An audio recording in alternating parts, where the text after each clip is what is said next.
Oke, kembali lagi dengan saya Priyotomo. Video ini adalah video tutorial pertama saya tentang pemrograman Flutter. Seperti biasa, untuk tutorial pertama, kita akan membuat sebuah aplikasi yang bernama Hello World. Ada dua aplikasi Hello World yang akan kita buat. Aplikasi yang pertama bisa dikatakan sangat sederhana sekali, karena hanya akan menampilkan tulisan Hello World di bagian tengah. Tentunya aplikasi yang pertama ini memang sengaja dibuat sesederhana mungkin untuk membantu teman-teman yang baru pertama kali memprogram di Flutter untuk bisa memahami struktur dasar dari aplikasi Flutter. Di aplikasi yang kedua, agak sedikit lebih rumit karena akan melibatkan interaksi dengan user. Di sini user bisa menuliskan namanya, misalnya kita tulis Flutter untuk nama, dan ketika kita tekan tombol Submit, maka akan muncul tulisan Hello Flutter. Jangan khawatir, karena aplikasi yang kedua ini juga sebenarnya masih sangat sederhana sekali, sehingga masih sangat mudah sekali untuk diikuti proses pembuatannya. Selama proses pembuatan kedua aplikasi tersebut, ada beberapa keyword dari Flutter yang akan kita bahas secara lebih mendalam. Di antaranya Arrow Functions, Material App, Scaffold, Stateless Widget, dan juga Stateful Widget. Di video ini, saya akan menggunakan Android Studio sebagai IDE. Saya sarankan teman-teman yang ingin mengikuti tutorial ini juga menggunakan Android Studio. Tapi kalau misalnya teman-teman ingin menggunakan IDE yang lain, tentunya juga bisa saja. Hanya saja mungkin akan memerlukan beberapa penyesuaian, karena keyboard shortcut ataupun fitur-fitur yang ada di Android Studio mungkin tidak tersedia di IDE yang teman-teman gunakan. Oke, kita akan mulai membuat aplikasi yang pertama. Kita buat project Flutter-nya terlebih dahulu. Kita lihat di sini di bagian samping, pastikan menu Flutter sudah diselect.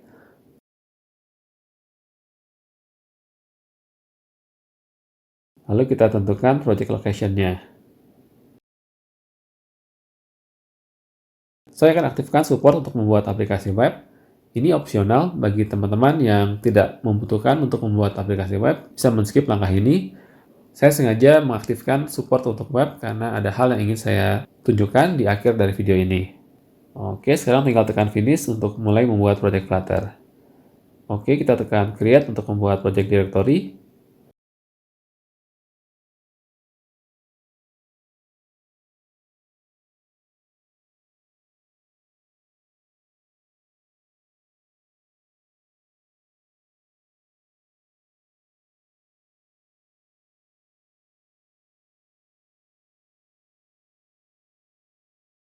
Nah, sekarang kita buka file main.dart-nya. Oke, kita perkecil sedikit ukuran windownya supaya lebih jelas. Selanjutnya kita buka simulator untuk Android.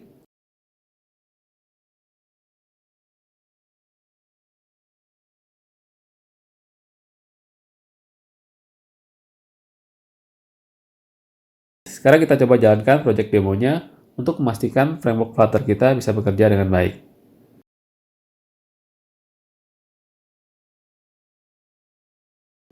Oke, bisa lihat di sini sepertinya tidak ada masalah.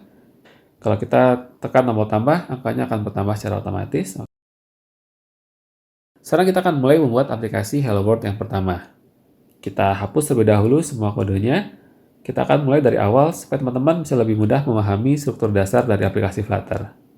Sama seperti di bahasa pemrograman yang lain, di bahasa pemrograman Dart yang digunakan oleh Flutter, function main juga merupakan entry point yang akan dipanggil secara otomatis ketika sebuah aplikasi Flutter dijalankan.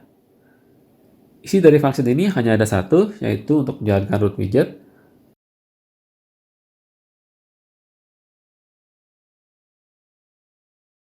Di sini kita menamakan root widget kita sebagai myApp. Nah, teman-teman bisa lihat di sini di bawah myApp ditandai dengan garis merah atau error.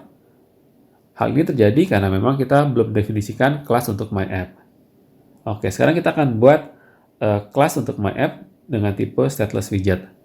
Mungkin di antara teman-teman sudah ada yang tahu bahwa di Flutter ada dua buah tipe widget yang bisa digunakan. Yang pertama adalah stateless widget untuk widget yang bersifat statis, dan yang kedua adalah stateful widget untuk membuat widget yang dinamis. Kita akan bahas perbedaan keduanya pada saat membuat program kedua. Nah, untuk program yang pertama ini, kita hanya akan menggunakan stateless widget. Untuk membuat kelas dengan tipe stateless widget di Android Studio, caranya sangat mudah sekali. Teman-teman tinggal ketik saja STL, kemudian tunggu sampai menu bantuan yang muncul, dan pilih menu stateless. Secara otomatis, Android Studio akan membuatkan kelas dengan tipe stateless widget buat kita. Kita tinggal tambahkan nama kelasnya saja, seperti ini. Kita ketik My App. Oke, sekarang teman-teman bisa lihat tanda errornya sudah hilang. Satu hal lagi, bahwa di Dart, kita juga bisa menuliskan function yang hanya memiliki satu perintah seperti function main ini dalam bentuk hero function. Caranya seperti ini. Nah, teman-teman tinggal tuliskan saja perintah yang ingin dijalankan setelah tanda arrow ini.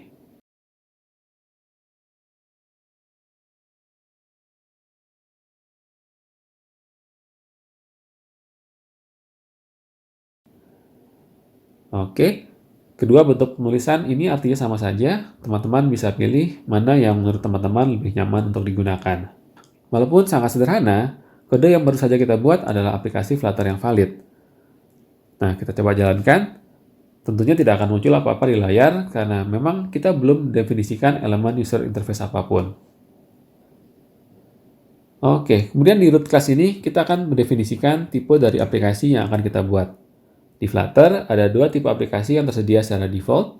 Yang pertama adalah Material App yang desainnya mengikuti material desain yang ada di Android. Yang kedua adalah Cupertino App yang mengikuti desain dari iOS dari Apple. Di video ini kita hanya akan menggunakan Material App karena memang lebih umum digunakan.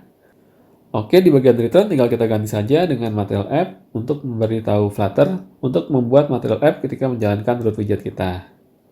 Di kelas Material App ada dua properties dasar yang umum digunakan. Yang pertama adalah title. Kita lihat di sini, tipenya adalah string. Kita akan isi dengan Hello World App. Berikutnya adalah property home. Property home ini bisa dikatakan adalah properti yang sangat penting karena di home ini kita akan mendefinisikan tampilan awal dari aplikasi kita. Kalau di sebuah website bisa kita analogikan dengan halaman index.html. Kita akan buat kelas khusus untuk property home supaya kode kita lebih mudah dipahami.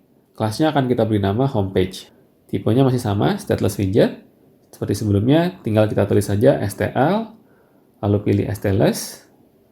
Oke, sekarang kita tulis nama kelasnya homepage. Oke.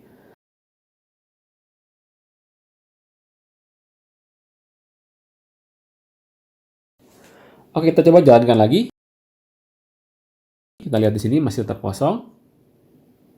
Nah, sekarang kita akan mulai membuat elemen UI untuk aplikasi kita. Di Material App, untuk membuat elemen aplikasi seperti text, app bar, button, text box, sudah disediakan sebuah class yang bernama scaffold. Kita tinggal return scaffold untuk meminta Flutter untuk membuat elemen aplikasi yang kita butuhkan.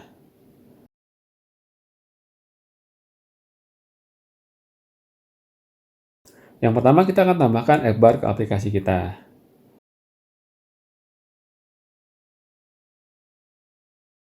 Kita set title-nya. Kita lihat di sini, title pada app bar bertipe widget, bukan string. Jadi kita harus buat sebuah widget di sini. Kita buat widget yang paling sederhana, yaitu text. Untuk isinya kita tulis hello. Oke, sekarang kita coba lihat hasilnya. Nah, teman-teman lihat, aplikasi kita sekarang sudah ada app bar-nya. Oke, sekarang kita akan set title-nya ke bagian tengah. Oke, seperti ini. Sekarang kita coba jalankan lagi. Oke, title-nya sekarang sudah pindah ke bagian tengah. Nah, sekarang selanjutnya kita akan mulai menambahkan elemen UI di bagian body. Kita tambahkan properties body. Untuk aplikasi pertama, karena kita hanya perlu menampilkan tulisan Hello World di bagian tengah, kita hanya akan membutuhkan satu buah widget, yaitu text widget. Sama seperti sebelumnya, tulis text, lalu untuk isinya kita tulis Hello World.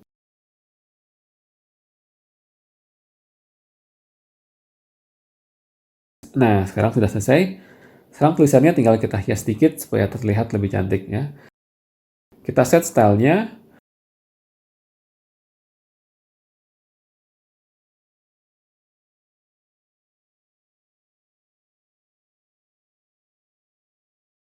Nilai font size-nya kita set jadi 30. Lalu color-nya kita akan gunakan red accent.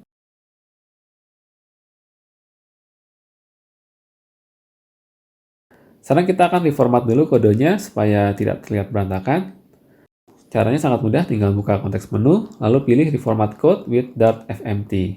Nah, kita lihat sini. Oke, kita cek hasilnya. Oke, seperti ini hasilnya. Terakhir kita tinggal pindahkan widget teks ini ke bagian tengah. Caranya kita akan wrap atau bungkus widget teks ini dengan sebuah widget yang bernama center. Caranya pindahkan kursor ke teks, lalu tekan Alt Enter untuk menampilkan menu bantuan, lalu pilih wrap with center. Oke, sekarang kita coba jalankan lagi. Nah, sekarang aplikasi pertama kita sudah selesai. Untuk program kedua, kita tidak perlu membuat sebuah proyek baru, kita akan langsung modifikasi saja program pertama kita. Teman-teman bisa lihat ini adalah tampilan dari program kedua kita. Kita tinggal tambahkan text field dan elevated button. Karena ada lebih dari satu child widget, kita akan ganti widget center dengan sebuah widget yang bernama column. Widget centernya kita hapus terlebih dahulu. Caranya sama seperti sebelumnya. Kursornya kita pindahkan ke tulisan center, lalu Alt Enter, pilih remove this widget. Lalu kita akan wrap widget text dengan sebuah widget yang bernama column. Tekan Alt Enter dan pilih wrap with column. Oke, sudah selesai. Sekarang kita akan tambahkan widget text field di atas widget text.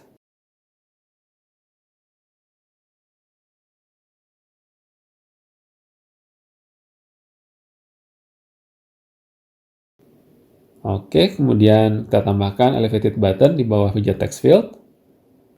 Untuk event on page-nya, kita akan buat sebuah function, langsung kita tulis di sini saja. Sedangkan untuk child-nya, kita lihat di sini, tipenya adalah widget. Jadi kita akan buat widget text di sini. Dan untuk isinya, kita akan tulis submit. Oke. Kita akan coba jalankan lagi. Nah, seperti ini tampilannya. Teman-teman bisa lihat bahwa tulisan Hello World dan submit buttonnya terlihat terlalu dekat. Kita akan turunkan tulisannya sedikit. Caranya kita tambahkan sebuah widget yang bernama Sizebox di antara button dan teks. Lalu kita set nilai height-nya menjadi 30.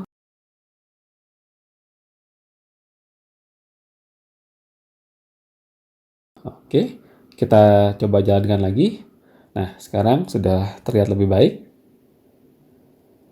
Selanjutnya, untuk memindahkan widget kolom ke bagian tengah, kita set main axis alignment-nya.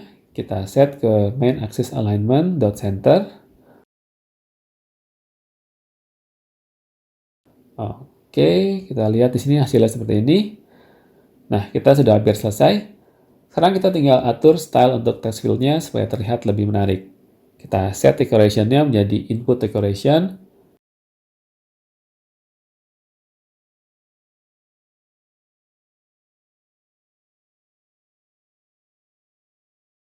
Lalu di bagian decoration, border-nya menjadi outline input border.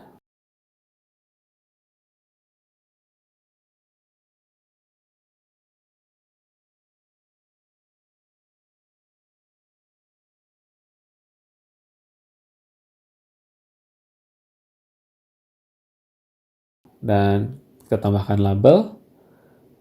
Untuk labelnya kita akan tulis masukkan nama. Kita reformat lagi code-nya supaya tidak berantakan. Nah, sekarang terlihat lebih bagus.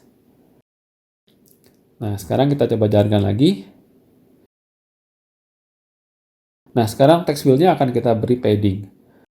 Oke, kita pindahkan kursor ke text field, Alt Enter, dan pilih wrap with padding. Kita set value-nya menjadi 20. Oke, kita jalankan lagi.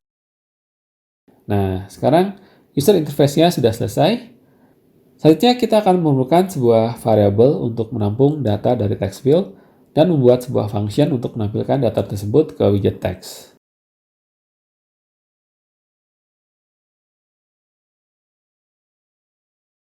Oke, kita akan mulai dengan membuat sebuah variabel nama dengan tipe var.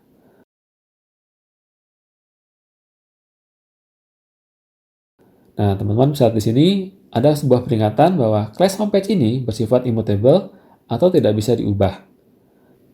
Jadi data bertipe variable yang isinya bisa berubah-ubah tidak diperbolehkan di sini. Lalu bagaimana caranya membuat variabel dengan tipe var di Flutter? Kita harus mengubah bentuk kelasnya dari stateless widget menjadi stateful widget. Nah, ini adalah perbedaan dasar dari stateless widget dengan stateful widget. Stateless widget hanya bisa digunakan untuk membuat widget dengan tampilan statis. Sekali dibuat, tampilan dan data di stateless widget tidak akan berubah. Jika kita membutuhkan sebuah widget dengan tampilan yang dinamis dan memiliki data yang berubah-ubah ketika dijalankan, kita harus menggunakan stateful widget. Hanya saja yang perlu diperhatikan bahwa stateless widget sangat hemat sekali dalam penggunaan resource jika dibandingkan dengan stateful widget. Oleh karena itu, hanya gunakan stateful widget jika teman-teman membutuhkannya. Oke, untuk membuat kelas dengan tipe stateful widget secara otomatis juga sangat mudah. Teman-teman tinggal tulis saja stf dan pilih menu stateful. Sekarang tinggal tulis nama kelasnya. Oke, nah sudah jadi seperti ini. Tapi untuk aplikasi ini, kita tidak perlu membuat sebuah kelas baru. Karena Android Studio sudah menyediakan fitur untuk mengubah kelas stateless widget menjadi stateful widget secara otomatis.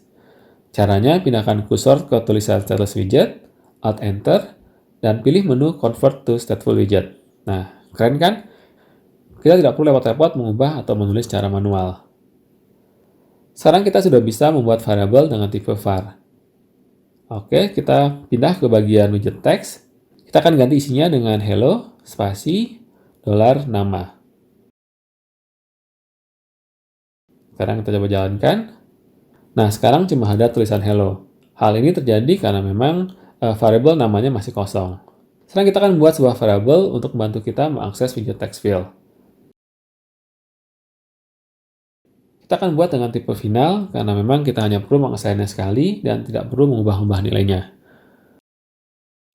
Bagi teman-teman yang belum tahu bahwa tipe variabel final ini sama saja seperti const, hanya bedanya bahwa di final kita bisa mendefinisikan nilai dari variabel ini pada saat runtime. Karena alamat dari widget text field ini juga baru akan di-assign oleh aplikasi Flutter pada saat program dijalankan. Jadi kalau kita menggunakan const di sini, pasti akan error, karena nilai dari alamat text field memang belum ada. Oke, variabelnya akan kita beri nama text control, kemudian kita assign dengan text editing controller.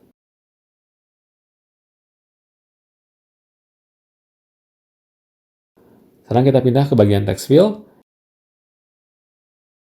kita set property controllernya menjadi text control. Oke, sekarang kita sudah bisa mengakses properties dari widget text field lewat variable text control. Kita sudah hampir selesai, terakhir tinggal membuat sebuah function untuk menyimpan teks yang ditulis di widget text field ke variable nama. Kita beri nama functionnya showNama. Sekarang kita masukkan teks dari text field ke variable nama.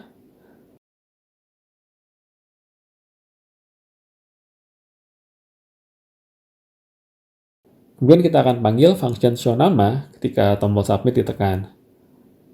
Oke, kita ke bagian elevated button. Di event onPress, kita panggil function showNama.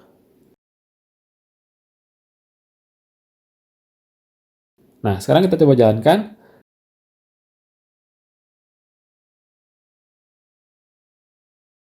Kita masukkan nama, misalnya Flutter. Kemudian kita tekan tombol submit di sini. Kita lihat di sini bahwa isi dari widget teksnya tidak berubah. Walaupun sebenarnya isi dari variabel nama sudah berubah, tapi perubahannya tidak terlihat di widget teks. Hal ini terjadi karena kita memang belum meminta Flutter untuk menggambar ulang widget homepage pada saat isi dari variabel nama berubah. Nah, cara untuk meminta Flutter menggambar ulang sangat mudah. Tinggal panggil function setState. Nah, kemudian kita pindahkan assignment variabel namanya ke dalam setState, agar Flutter bisa segera melakukan update tampilan ketika isi dari variabel nama berubah. Nah, sekarang kita coba jalankan kembali. Nah, sekarang sudah benar tulisannya menjadi Hello Flutter. Kita coba ganti Flutter dengan World. Kemudian tekan Submit. Nah, sekarang jadi Hello World.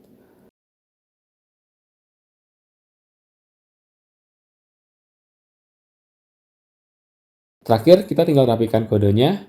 Bagian-bagian yang ada tanda warningnya kita perbaiki.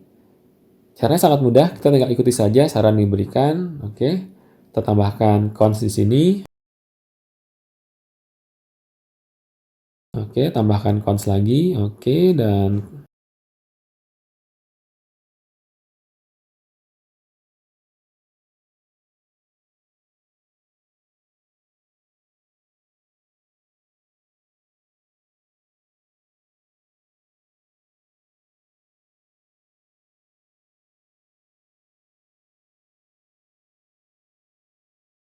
Oke, sekarang semuanya sudah beres. Kita coba jalankan lagi. Nah, hasilnya tetap sama, karena memang tidak ada yang kita rubah, kita hanya sekedar berusaha mematuhi good programming practice yang dianjurkan. Nah, sekarang program kedua kita juga sudah selesai. Nah, sangat mudah bukan? Walaupun sintaks dari Flutter secara sekilas terlihat rumit, tapi teman-teman tidak perlu merasa terintimidasi, karena sebenarnya sebagian besar kode yang ada di sini ditulis secara otomatis oleh Android Studio. Nah, satu hal lagi, teman-teman mungkin ada yang bertanya, tadi di bagian material app kita mendefinisikan sebuah title, tapi kenapa title tersebut tidak muncul di aplikasi kita ini? Nah, title ini hanya akan muncul ketika program atau aplikasi dijalankan di browser.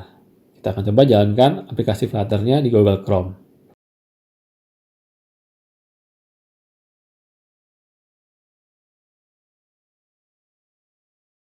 Nah, teman-teman lihat, title-nya sekarang muncul di bagian sini.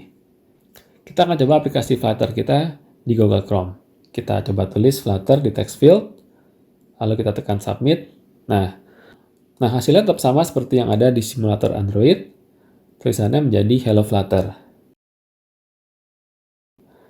Untuk mempelajari lebih lanjut tentang widget-widget yang ada di Flutter, teman-teman bisa mengunjungi website api.flutter.dev. Misalnya teman-teman ingin mencari lebih lanjut tentang kelas scaffold, tinggal search saja di sini, tinggal ketik scaff, nah lalu tinggal pilih saja scaffold class dari menu bantuan. Nah, di sini informasi lengkap tentang kelas scaffold bisa teman-teman temukan. Oke, selamat mencoba.